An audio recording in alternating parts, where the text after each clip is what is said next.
Kuna watu ukiwa nao karibu, unajikuta unaanza kujichunguza kila kitu unachofanya. Yaani kiufupi unaanza ile hali ya kujishtukia. Unaanza kujiuliza, au mimi ndo tatizo? Au namkera? Au kuna kitu nimekosea? Na unajikuta unaanza kuomba radhi hata pale ambapo haujakosea. Unaanza kujiona haufai hata kabla haujafanya kitu chochote. Yaani kiufupi unaanza kujihukumu. Lakini sasa, kitu cha kushangaza ni hiki hapa.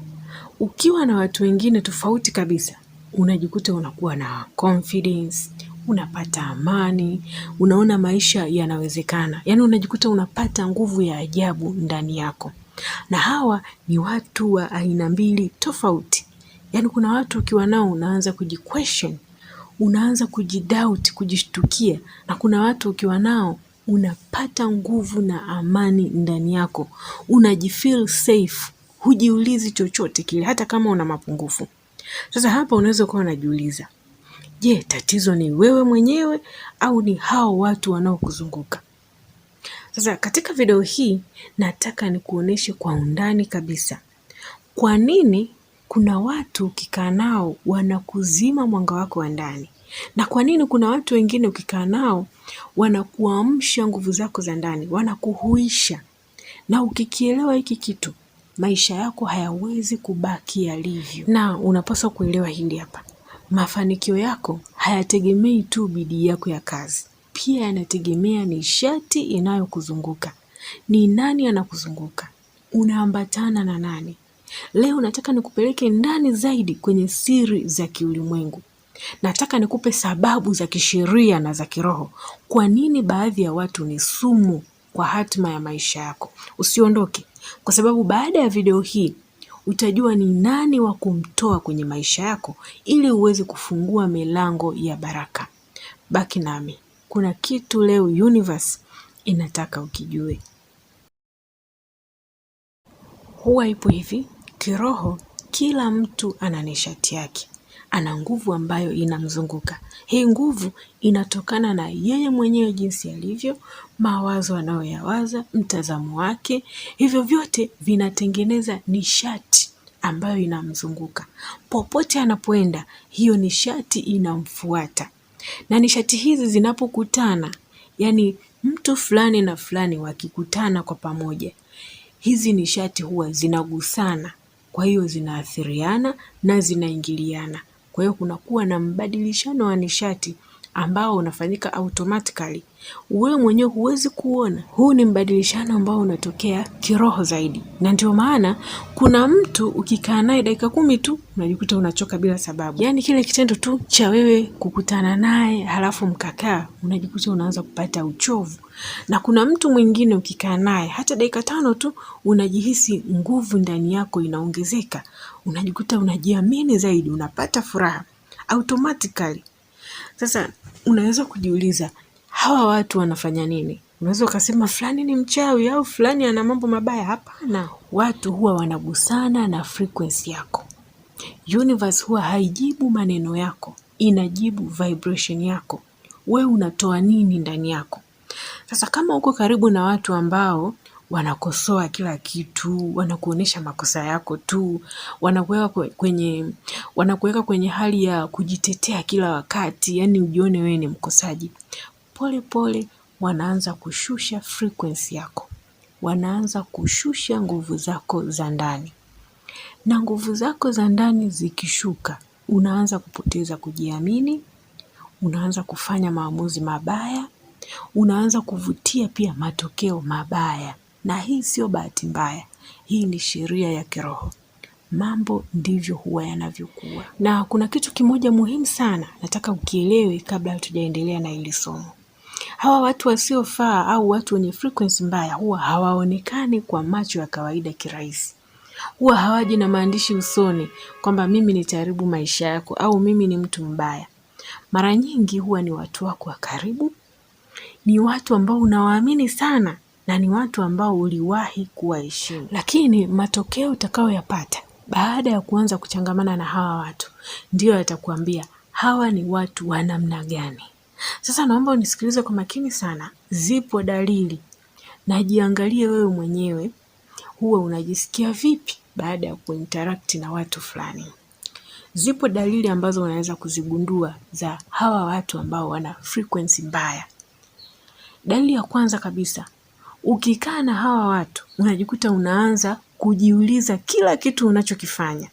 Yaani kila kitu unaanza kujishtukia. Hii ndio dalili ya kwanza na ya hatari sana.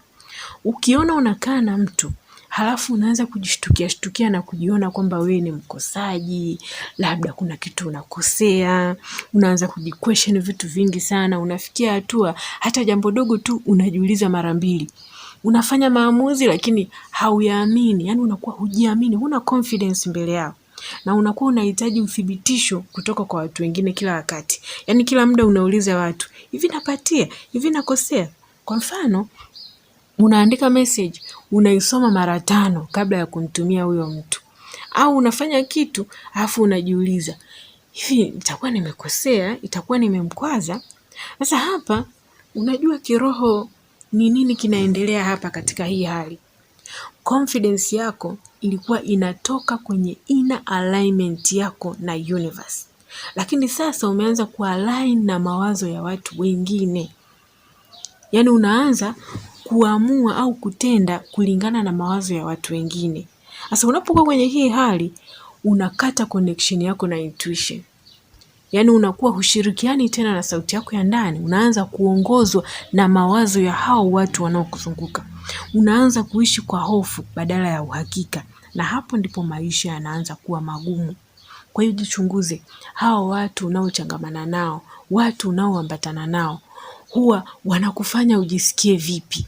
Wanashusha confidence yako au wanaongeza confidence yako? Jibu utalipata.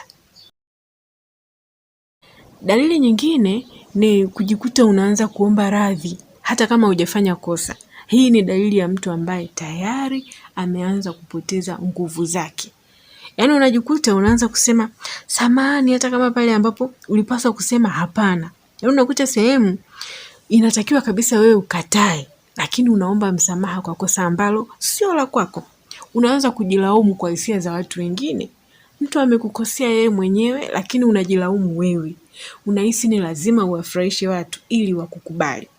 Sasa ukweli ni huu hapa. Naomba nisikilize. Unapoanza kubeba makosa ambayo sio yako, unakuwa umebeba energy ambayo sio ya kwako. Hiyo ni ishara ya kwamba hao watu wanaokuzunguka hawatoi nguvu nzuri dhidi yako. Na hiyo nguvu wanayoitoa inakuelemea, inakuchosha na inakuondoa kwenye njia yako halisi. Na hii ndio sababu unaanza kujikuta umechoka bila hata kufanya kazi kubwa, unajikuta unaanza kuomba radhi, unaanza kujilaumu bila sababu ya msingi. Na dalili nyingine ni kuanza kujiona hufai. Yaani hapa ndipo mambo yanakuwa mazito zaidi. Unakuta mtu yupo kwenye mahusiano na mtu fulani. Baada ya muda anaanza kuji-undervalue. Anaanza kujiona kwamba yeye hafai, yeye si kitu chochote. Anatamani hata kujiua. Unaanza kuamini labda mimi sio mzuri wa kutosha, labda mimi ndo tatizo, labda siwezi kufanikiwa. Na kitu cha hatari zaidi, unaanza kuamini zaidi hiyo sauti. Yaani unaanza kuipuuza ile sauti yako ya ndani, unaanza kuiamini hiyo sauti ya nje. Na hizi sauti ambazo zinatengenezwa kulingana na watu wanaokuzunguka, zinakufanya ujione wewe ni mdogo, uone mafanikio kama sio ya kwako, yaani kwamba wewe hustahili kufanikiwa, uogope hata kujaribu. Yaani unakuta mtu anaogopa hata kujaribu, anaona kabisa mimi siwezi. Sasa kiroho hii inamaanisha nini? Unaposhusha self-worth yako, ile hali yako ya kustahili, unajifunga wewe mwenyewe kupokea baraka. Yaani wewe mwenyewe ukishasema kwamba mimi sistahili, mimi sina thamani, tayari unajifunga wewe mwenyewe kupokea baraka. Kwa sababu universe huwa inakupa kile unachoamini unastahili. Kwa hiyo anza kujiuliza leo hii, je, hao watu wanaokuzunguka wanakufanya ujione wewe ni nani? Je, wanakufanya wewe ujione ni mdogo kama sisimizi au ni mkubwa kama tembo? Na dalili nyingine, ukiwa karibu na hao watu, unajikuta unaanza kukosea zaidi. Yaani unakuta kitu fulani ulikuwa unakifanya kwa usahihi sana, ulikuwa unapatia. Lakini ukiwa tu karibu na hao watu, unaanza kukosea, unafanya makosa mengi sana. Hii ni stage ambayo watu wengi huwa hawaielewi. Wengi huwa wanasema kwamba confidence inashuka sijui ni nini, lakini huwa inamata sana na nani anakuzunguka. Upo karibu na nani? Unaanza kuona unafanya makosa ambayo hujawahi kuyafanya. Unaharibu vitu bila kukusudia, unachelewa, unasahau, unapoteza focus. Yaani unaweza kujiuliza, kwa nini siku hizi mambo yangu hayaendi sawa? Na jibu ni hili hapa. Akili yako iko kwenye pressure na fear mode, yaani hali ya kuogopa, hali ya hofu. Na mtu akiwa kwenye hii hali hawezi kufanya maamuzi sahihi, yaani never. Na pia utajikuta huwezi kutumia uwezo wako vizuri. Yaani unakuta wewe una ujuzi sana kwenye hicho kitu, lakini hata ufanye nini huwezi kupatia. Sasa hii sio kwamba wewe umepungua akili, ni kwamba nishati yako imevurugwa. Hao watu wanaokuzunguka wanakunyonya nishati yako, wanakuvuruga na kukuchanganya. Na dalili nyingine, ukikaa na hawa watu unajihisi uzito au uchovu bila sababu ya msingi. Na hii ni dalili ya kiroho ambayo watu wengi sana wanaipuuza.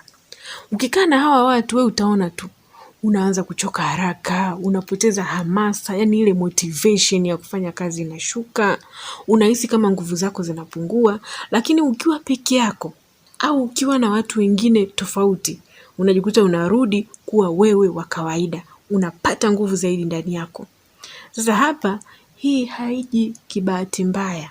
Hawa watu wanakunyonya energy yako, na sio lazima iwe ni kwa makusudi. Sio kwamba hawa watu huwa wanakusudia kwamba sasa tumnyonye huyu nguvu. Hapana, hili ni tendo linalotokea automatically katika ulimwengu wa kiroho, lakini uwepo wao hauko aligned na wewe, yaani kwamba nguvu zao zina utofauti mkubwa na nguvu iliyopo ndani yako.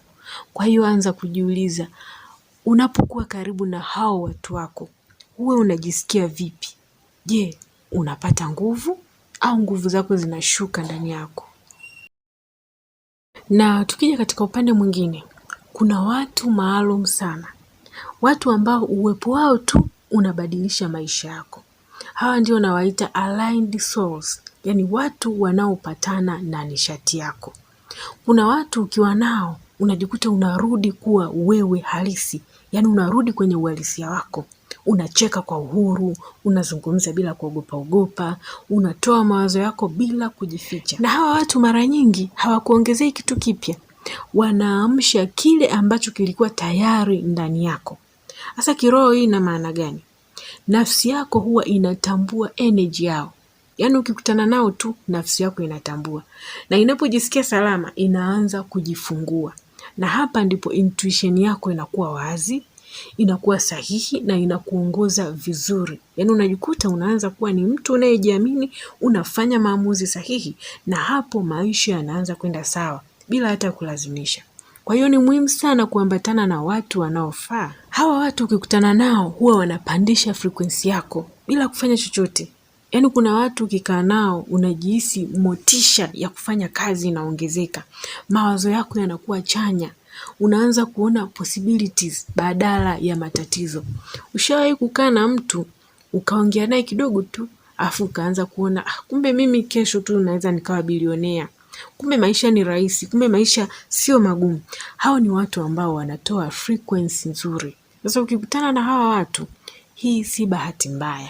Hawa watu huwa wanakaa kwenye high frequency, na uwepo wao huwa unainua vibration yako. Yaani unajikuta unaanza kupata morali ya kufanya kazi, morali ya kutafuta pesa. Na kumbuka, unavutia kile unacholingana nacho. Sasa ukikaa muda mwingi na watu wa aina hii, watu wenye frequency ya juu, watu wenye energy nzuri, unaanza kuendana na mafanikio, unaanza kuendana na fursa, unaanza kuendana na maisha bora. Kwa hiyo usije ukajidanganya ukasema mimi nipo na watu wabaya, yaani nipo katika kikundi cha watu wabaya, lakini mimi siwaigi. Yaani kuna watu wanajifariji hivyo. Unakuta anaambatana na walevi, anaambatana na watu ambao wameshashindikana, wamekata tamaa ya maisha, wao muda wote ni kulalamika, lakini yeye anajifariji kwamba mimi sipo kama wao, ni company tu. My dear, katika ulimwengu wa kiroho unajidanganya.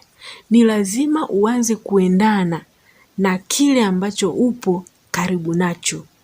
Sio kwa sababu wanakusaidia moja kwa moja, bali kwa sababu wanakuweka kwenye state sahihi ya kupokea.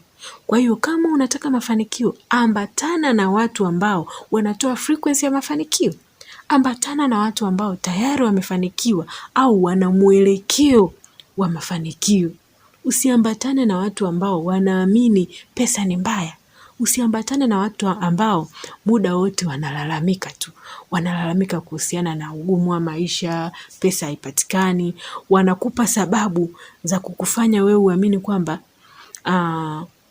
kufanikiwa sio rahisi, au mafanikio ni ya watu fulani tu, sio wewe.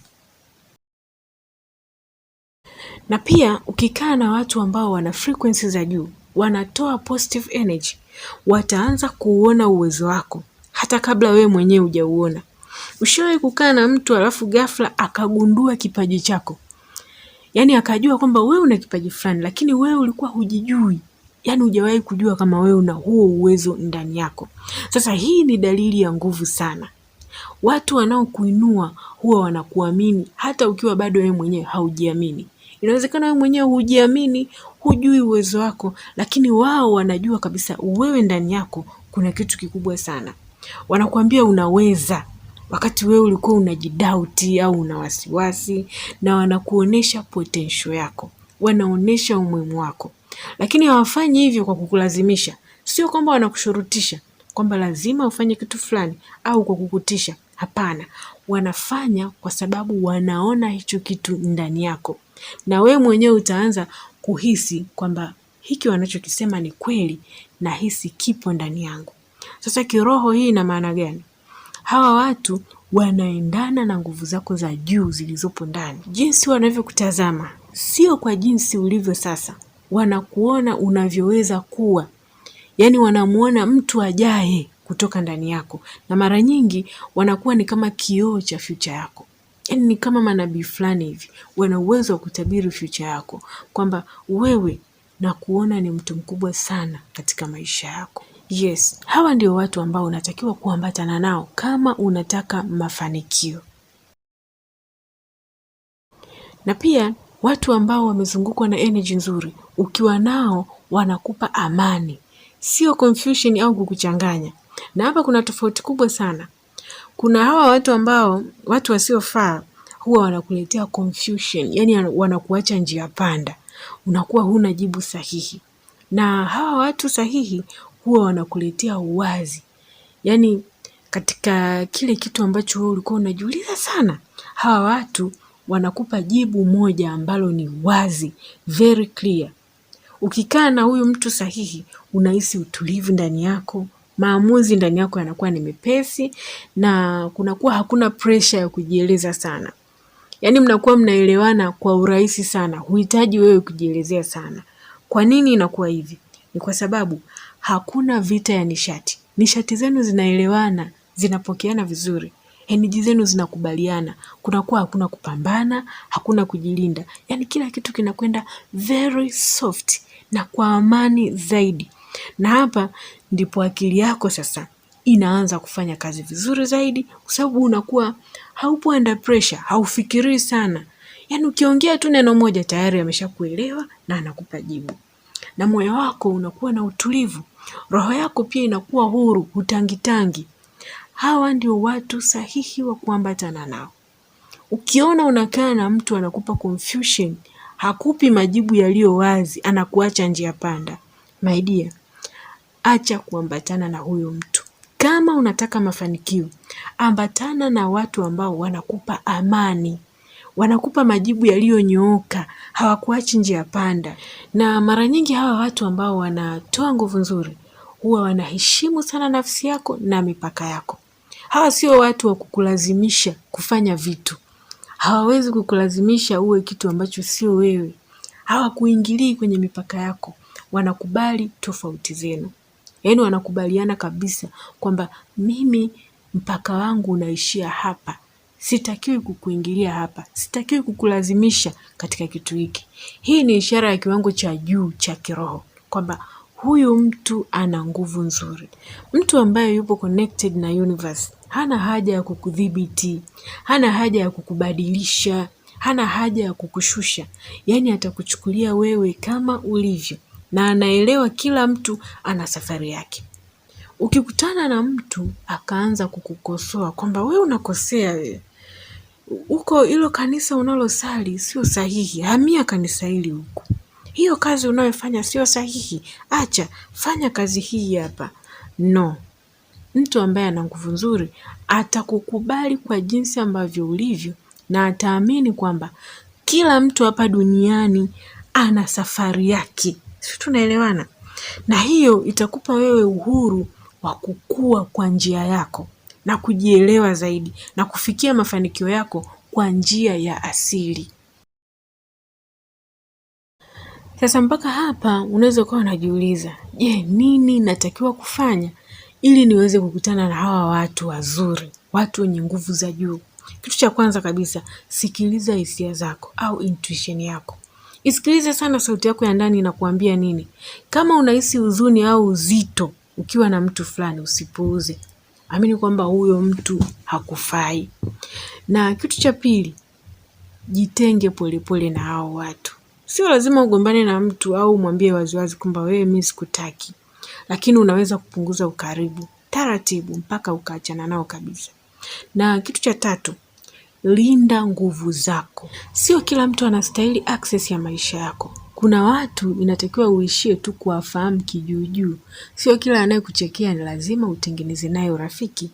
Mahusiano na watu ni wewe ndiye anayeamua kwamba nani naamua kutengeneza mahusiano naye na nani sitaki kutengeneza mahusiano naye. Na pia jifunze kutafuta watu wanaokuinua. Hata kama ni wachache, hao ndio watabadilisha maisha yako. Achana na watu wanaokukosoa kila kitu, watu wanaokuzodoa tu na kukatisha tamaa. Hao watu hawakufai. Tafuta watu wanaokutia moyo, wanaokufariji na wanaokuinua kila mara. Na kama umewahi kupitia hali hii ya kukutana na watu fulani alafu ghafla mambo yakabadilika, ukawa sio wewe tena. Kama kuna wakati uliwahi kujiona wewe hufai, uliwahi kupoteza kujiamini kwa sababu tu ya watu ambao wamekuzunguka, nataka ujue kitu kimoja. Haikuwa wewe. Ulikuwa tu umezungukwa na watu ambao hawajaweza kuona thamani yako. Lakini leo unaanza kuiona. Leo unaanza kuelewa, na hiyo ndio hatua ya kwanza ya wewe kupona. Kwa hiyo usijilaumu kwa yaliyopita. Usijione wewe ni dhaifu, kwa sababu umevumilia sana kuliko wengi wanavyoweza. Na sasa muda ni wako. Anza kurudisha nguvu zako. Anza kujichagua wewe mwenyewe na anza maisha mapya yenye amani, nguvu na mafanikio. Na kumbuka kwamba watu sahihi watakufanya ujione wewe ni sahihi. Na universe inakutana na wewe pale utakapoanza kujithamini. Kwa hiyo anza kuchagua aina ya watu unaoambatana nao, anza kuchagua aina ya marafiki zako. Wewe ndiye mwamuzi wa maisha yako. Hakuna mtu anayestahili kukuamulia maisha. Na kikubwa zaidi, amini kwamba wewe ni mtu mkubwa sana. Upo hapa duniani kwa kusudi maalum. Uwepo wako hapa una maana kubwa sana. Wewe ni wa muhimu. Tunakuhitaji. Watu wanakuhitaji. Ishi kwa kufuata kusudi uliloitiwa hapa duniani. Asante sana kwa kunisikiliza. Kama utahitaji ushauri binafsi kwa kupitia WhatsApp chat, unaweza kunitafuta kwa kubonyeza linki ambayo ipo hapo kwenye comment ya kwanza kabisa katika video hii. Utapata mwongozo na utaratibu wa kila kitu, namna ya kuwasiliana na mimi.